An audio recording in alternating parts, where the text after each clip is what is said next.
karena sekarang masih dalam masa transisional, sehingga KUHP dan KUHP ini masih menimbulkan kegambangan bagi aparat penegak hukum tanpa terkecuali.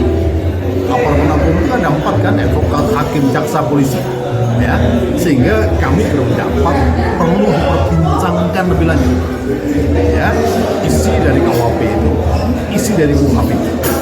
Yang kami advokat berharap, ya, dari sisi advokat ini, subjektivitas advokat, ya, ada satu kesetaraan antara 4 penegak hukum ini dengan lahirnya KUHP dan KUHP ini.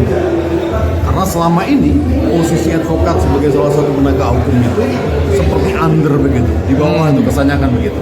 Nah, ini saya berharap nggak boleh lagi terjadi. Ada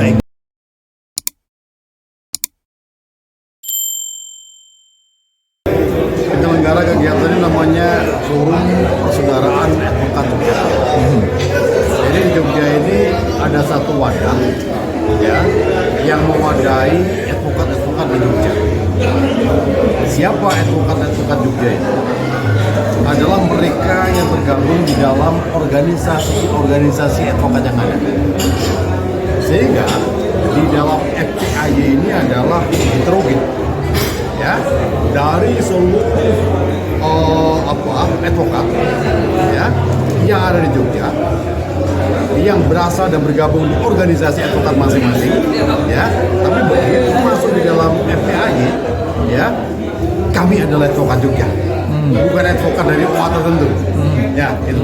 Kenapa ini perlu menjadi satu komitmen kami advokat Jogja? Semangatnya adalah satu. Semangatnya adalah membangun kebersamaan, menguatkan solidaritas advokat Jogja. Yang keadaan itu pernah kami alami di era 80-an, 90-an ketika saya masih muda.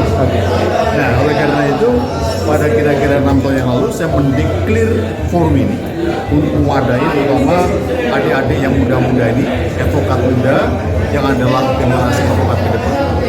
Saya hanya ingin bahwa kalian sebagai advokat Jogja ini harus punya kebersamaan, ada semangat brotherhood, tanpa harus mengganggu profesionalitas masing-masing. Nah, ini harus dibedakan ini, ya. Secara personal kita kuat bersatu, tapi dalam jalan profesi masing-masing profesional, kan itu, ya. Nah, hari ini FPAY menyelenggarakan kegiatan diskusi publik atau talkshow, ya. Kenapa talkshow ini kami adakan?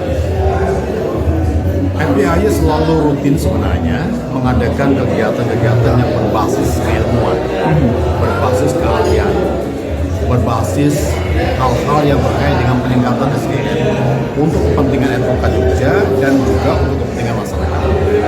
Ini tujuannya.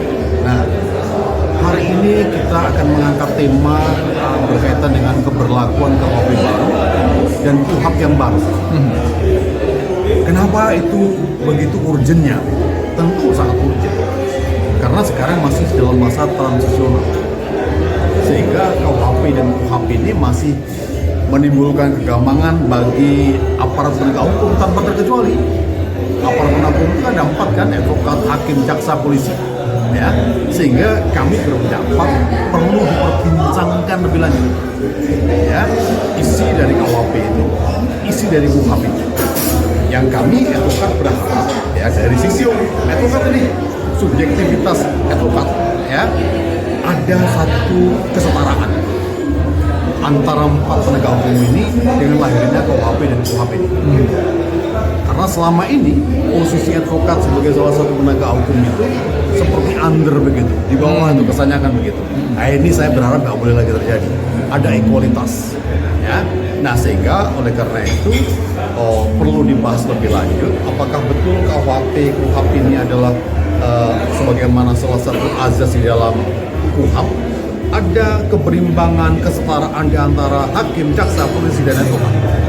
Lalu bagaimana implementasinya nanti? Tentu ketika kita bicara implementasi, apakah betul KUHP dan KUHP ini muaranya betul-betul bisa mewujudkan kebenaran dan keadilan bagi masyarakat, bagi pencari keadilan. Itu kira-kira, ya. Setelah itu nanti kita akan lanjutkan dengan silaturahim, sawalan, karena ini masih bulan awal, ya. Sekali lagi ini untuk mempererat tali silaturahim kami, ya, khususnya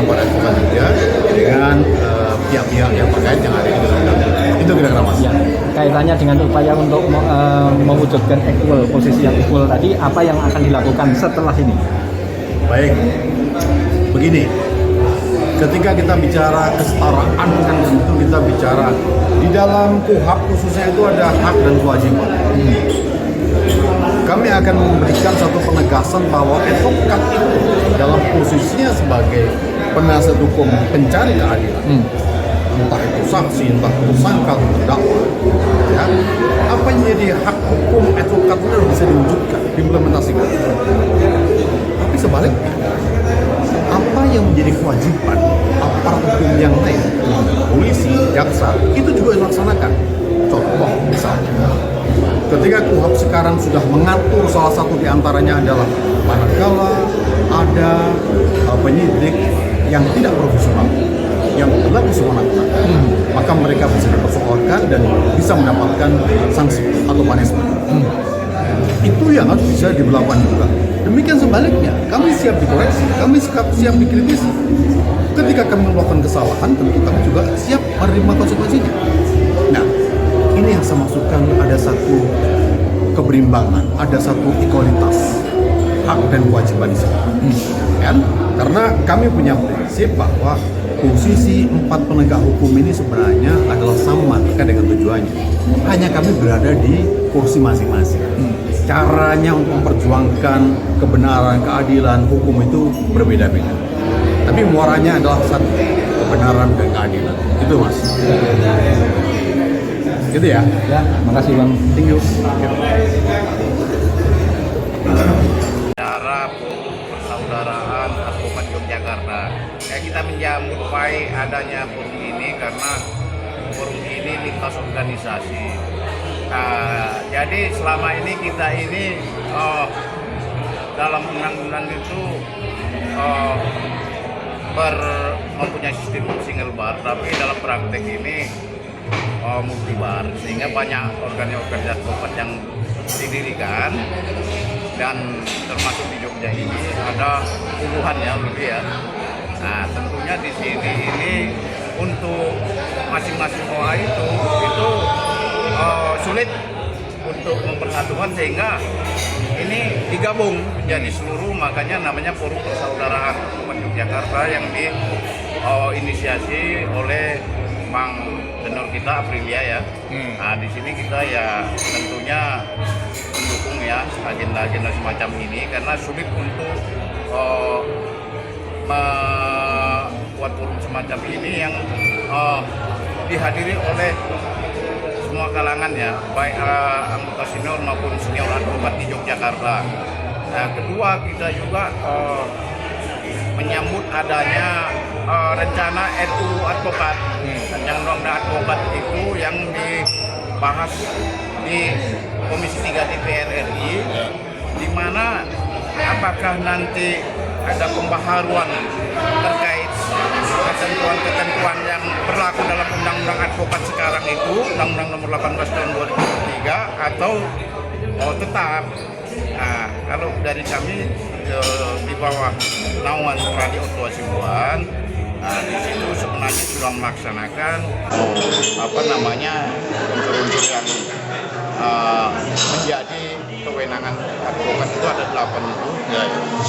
Makanya oleh karena adanya secara faktual di lapangan sulit disatukan, ini kita harapkan dari DPR RI ini bahwa namanya revisi itu tidak diharuskan merubah total undang-undang advokat tersebut. Tentunya ada wadah yang dimaksud wadah tunggal yang mewadai keseluruhan advokat ini, nanti tetap dibentuk ada satu perkumpulan seperti kita ya, namanya Perhimpunan Advokat Pradi itu. Nah ini kalau ada juga usulan-usulan misalnya bahwa organisasi advokat itu yang dimaksud dalam undang-undang harus mendapatkan bantuan seperti yang diusulkan oleh Pradi di bawah kepemimpinan Luhut Pangaribuan, kita juga tidak setuju, karena kita ini advokat ini bersifat independen. Kalau kita misalnya dibiayai oleh pemerintah, itu bagaimana independensi kita begitu dalam membela kliennya atau pencari keadilan. Nah, namun secara kembali lagi ke marwah advokat, dalam konteks kebersamaan kami mendukung Forum Persaudaraan Advokat Yogyakarta ini bersatu karena ini tanpa sekat ya. Lintas organisasi, tidak membawa nama organisasi. Kami juga tidak melihat siapa yang hadir ini dari organisasi mana, kita semua sama.